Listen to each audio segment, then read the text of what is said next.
And your team is 10 of 12 from the field. They have not turned the ball over, and they're holding their opponents to 3 of 15. How good is that? That's pretty good. That's really good. And the thing is impressive right now about Gonzaga, besides their poise and patience and unselfishness. See, that's what I really love. That high to low is just, you know why they go straight high to low? Because you can't help on the backside. Really difficult. The Dons are fronting, so Mark Few's attacking right from the point, and it's really hard to get any help. Dower got a lot of the ball, but he did get a piece of Dirksen go to the basket too. Great delivery though by Cody Doolin. Yeah, here's Olynyk, and look at Olynyk, the way he uses his body to just fend the defenders off. I mean, he is powerful. See, that's the thing you don't realize. Okay, he makes outside shots. He's good on the screen and roll. He's very strong also. Yeah, and I didn't see a foul there. I mean, he used his hands, but he didn't push off. You can see why all of a sudden his stock has gone up. Yeah. Well, one of the things you got to like about him, he can beat you so many different ways. You know, he can beat you on the dribble. He can step out and beat you. He can beat you down low on the block. He can post you up. And he's got a good handle. You saw those numbers on him. I think Rex Walters just trying to see if, let's kind of open it up and press. And that was one of the few times that the lob did not work. And Harris to Olynyk. And in my recollection, Barry, that's the first turnover for Gonzaga.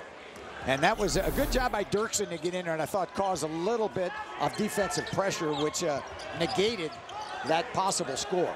One turnover. Let's see, we played almost 10 minutes and got one turnover. Towson back for an open home for 3. Now, you know, we're waxing poetic about Gonzaga, and with good reason. They're playing that way, but let's go back to the game at BYU when the Dons fell behind. I believe they were behind 19.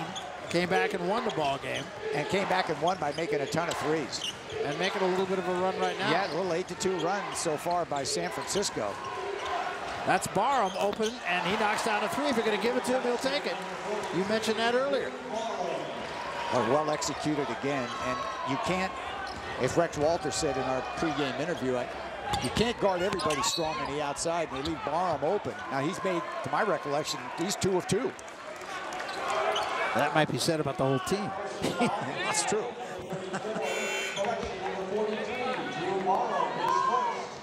Dickerson comes back into the USF lineup, brings Adams with him. Holmes will leave, and Tollefson will leave.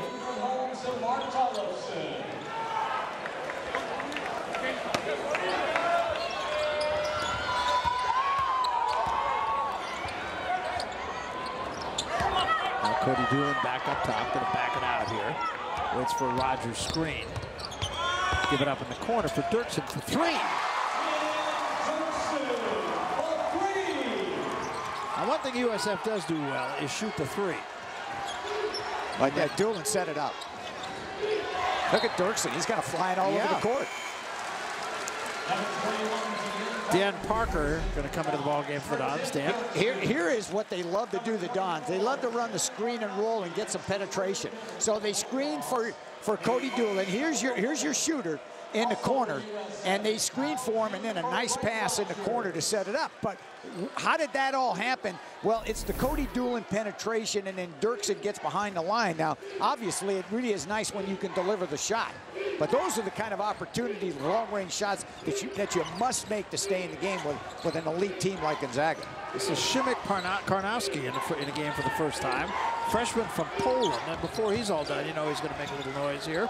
He did already. Yeah, Stockton missed the runner. Great job by Barham just to pick up the garbage. He's got another open tray. This one's a little short. Harris with the follow. I think I've seen Harris do that for the last 9 years. Yeah, at least. I mean, Elias Harris, he's having some kind of year. I mean, he's just dominating the game on the inside this afternoon. Here comes Bell.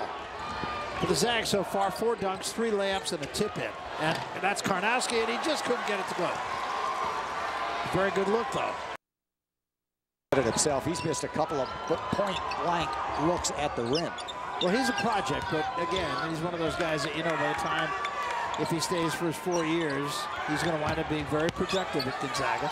Zhu just kind of threw that up. I'm not sure what that was. Here comes Bell, 2 on 3. Bell with stutter step, now backing up.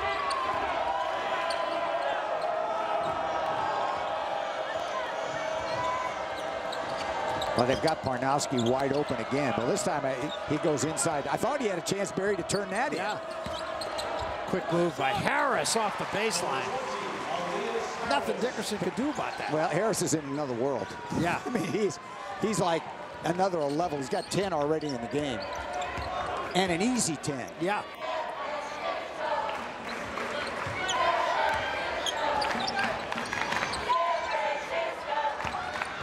Here's Dickerson, now Zhu, guarded by Karnowski. Talk about an international matchup. Guy from China playing against a guy from Poland.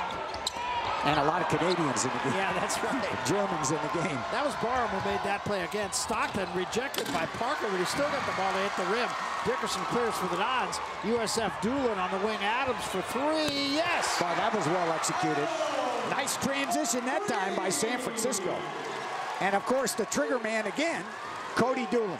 And this is back to a 10-point ball game, so might not want to jump to the food channel right now. Parker, see if he can finish. All the way, and a good job by Bell. He went for the ball. Well, we'll take a timeout. The Dons started to creep back into this ball game on a beautiful day in the Bay Area. Temperatures could hit as high as 70 on this winter day. 10-point ball game, Zags.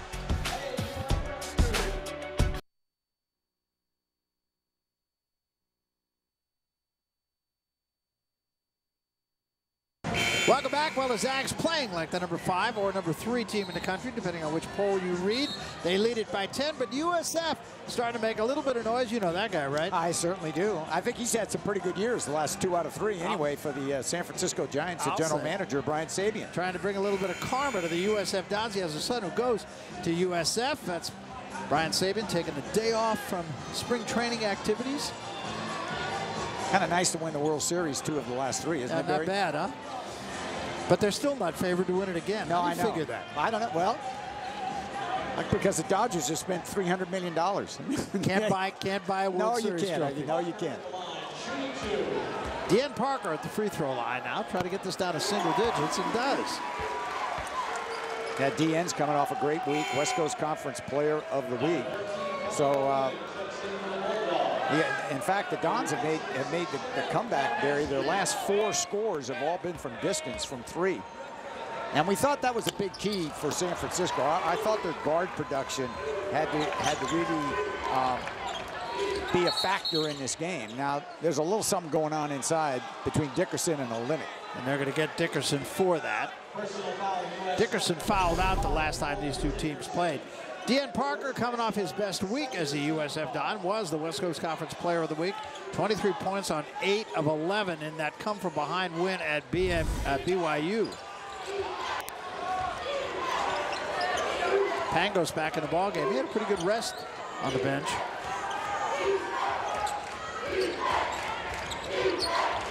Here's Harris. Thought about it for a minute. He had a pretty good look. Now Bell backing out. Plenty of time on the shot clock. Now they really want to feature the down-low presence of Elias Harris. Well, Thompson, he got a piece of that one. And Harris trying to fight it back, going to get a reach-in foul, I think, on Parker. And Rex Walters pleading his case that he got all ball. Not many team fouls in the first half by either basketball club. I mean, it's 3-3. There's Pangos, open tray, look out. Halfway down, came out. Holmes with a rebound for the Dons, and the Dons again into single digits, could cut this lead to 7 or 6. Parker's being guarded by Bell. Well, now he's not. They switched that off. I thought he had a little size advantage against Bell, but then all of a sudden it's Elias Harris. Dickerson had a pretty good look. Harris with the rebound.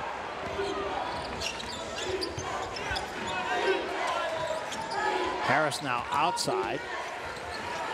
And taken to the basket. Tollefson again. 2 good defensive plays by Tollefson. Here come the Dons. Got to be impressed with Tollefson. Made an outside three. He's got a couple of shot blocks. And he's been a much better cover against Harris than what they had earlier. And Holmes steps in, leaves for Dickerson.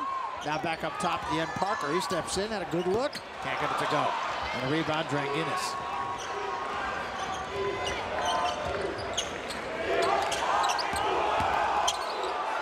Harris, kick out Dranginis. They got a lot of guys who can shoot in the ball game right now due to Zags.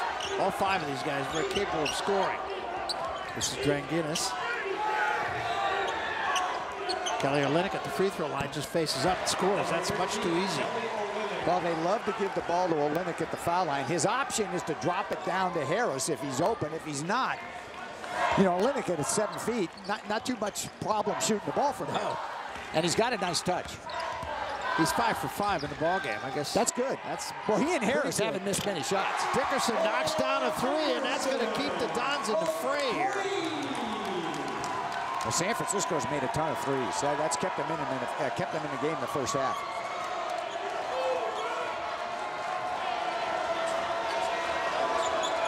Pangos just yo-yos the dribble. Now Olynyk on the high post.